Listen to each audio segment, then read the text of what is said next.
I am Johan Dyerberg, a Dane, a medical doctor, and have had the luck to introduce to the community, to the medical society, to the science, the concept of omega-3 fatty acids. It was way back in '68. There was a lead paper in this Danish medical journal focusing in on the health aspects of Greenlanders.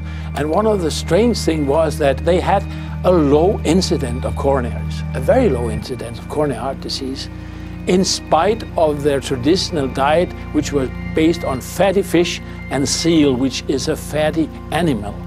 And we knew at that time that high fat intake was associated to a high risk of coronaries. How come that our co-citizens, the Eskimos, the Inuit, had a high fat diet and a low incidence?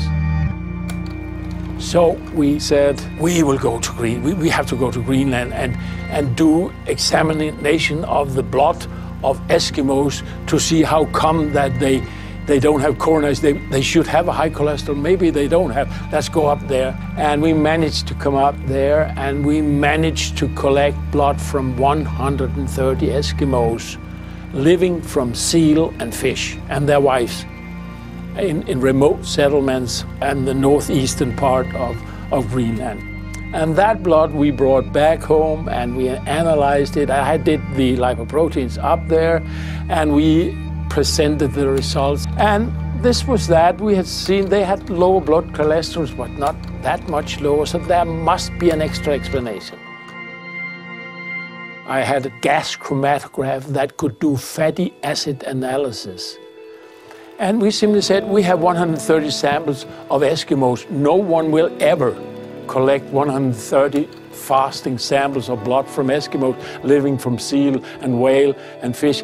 Let's do fatty acids and publish it, because sometimes someone will say that now we have the data.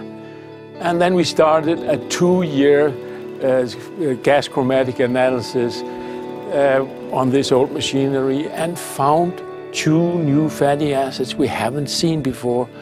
And then came some new results that gave a Nobel Prize.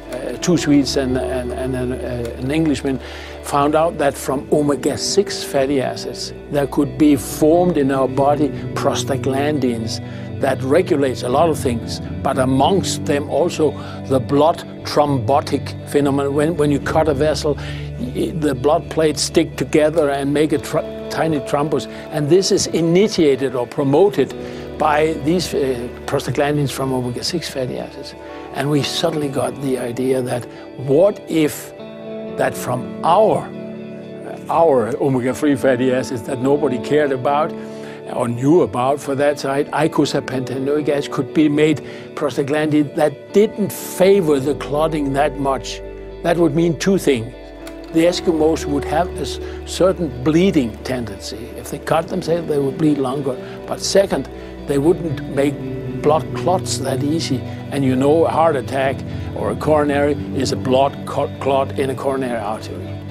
So we did some experiments, found out that this icosapentaenoic acid actually could dampen the blood clotting tendency. And we went up there and measured bleeding time by making tiny cuts and measuring how long you put a stasis on the arm and cuts and measure how long it bleeds until it stopped bleeding. And in Danes it was 4 minutes, and in Greenland it was 8.